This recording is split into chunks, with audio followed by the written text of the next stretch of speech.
Hi guys, Ron here. Today's video is going to be a bit of a reaction to the comments that I got on Instagram, where people have seen me riding Kask helmets recently, and yeah, that's absolutely true.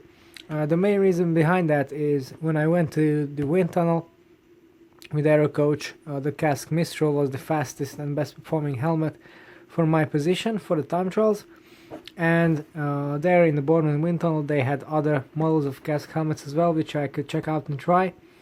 Namely the new Utopia, which is a great looking helmet. So because of this I decided to sell all of my other helmets and get them all from Kask. So I need a lightweight ventilated one for mountain biking, an Aero road helmet for road riding and racing, and of course most importantly the time trial helmet, which will be the Kask Mistral. So these helmets I don't have yet, but what I have now at my disposal is the Kask Protone, which is not a brand new model, and it's nothing that you haven't seen elsewhere before, but still people have been asking about it, so today I want to share some experiences and my opinions on these helmets. So previously, before the wind tunnel test, I have never used any Kask helmet despite using many brands, and I have to tell you I'm quite impressed by the quality of their products, so that's why I decided to get on board and get all my helmets from this brand. And it's also because I like to have as few brands as possible for a nice matching look on the bike, which I think you will agree is also important for, I don't know, not for many people, but for me it certainly is. So what is the Protone in terms of the position and Kask lineup? Well, it is a road helmet certainly, and it is one of the more ventilated options, although it still promises to have good aero performance. So it's a kind of an in-between helmet, much like the Montrego Velocis, for example, or some other helmets like the Giro Synth. And it's a great all-rounder in this regard. The Velagro being the lightest, most ventilated helmet for climbing, and perhaps what I want to use it for is mountain biking, and the Utopia for faster racing. Yeah, so in terms of all-around choice, this is perhaps the best one. This is a size small helmet, so pretty small externally, as you can see compared to my hand. It's much smaller than other helmets I've seen. A short stubby design with a lot of venting in the front. Basically the whole front end is all vent, where the rear part of the helmet is not as much ventilated. So this is designed to provide a good position when you have your head down in kind of an aero tuck.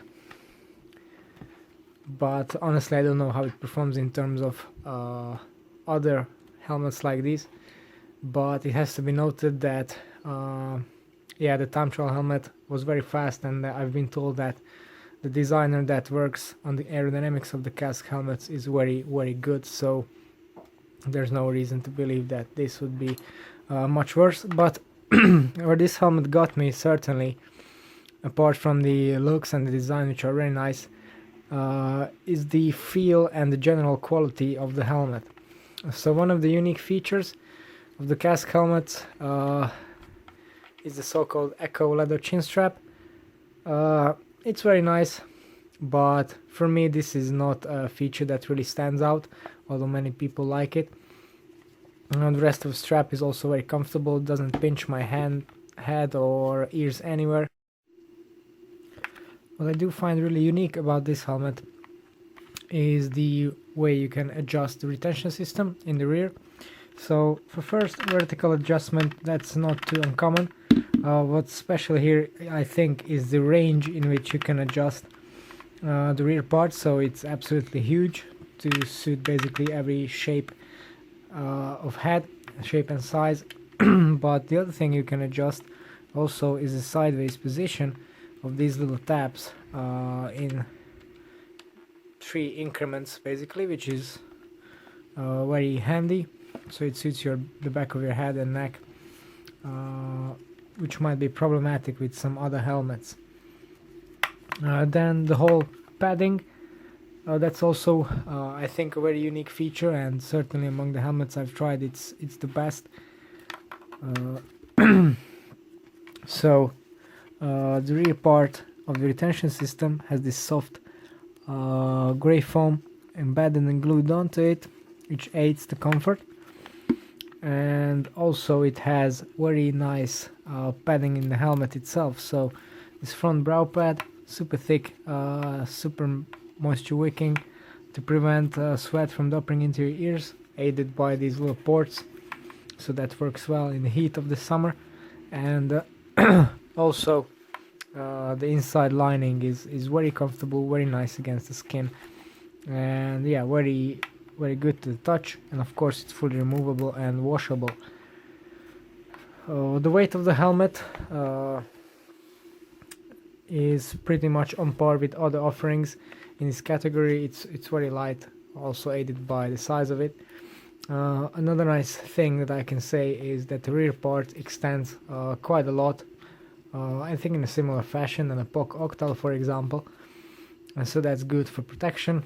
There's a reflective stripe at the back to aid with visibility. So yeah, overall really happy with this helmet and really happy with the decision to go with Kask helmets. Of course I'll be showing you all the models that I get later on in the season. For now, this is the one that I'll be using. If you want to know more about the other ones, or perhaps the other equipment that I use on my bikes, then don't forget to tune into the channel and subscribe. It's all for today. Thanks for watching, and see you next time.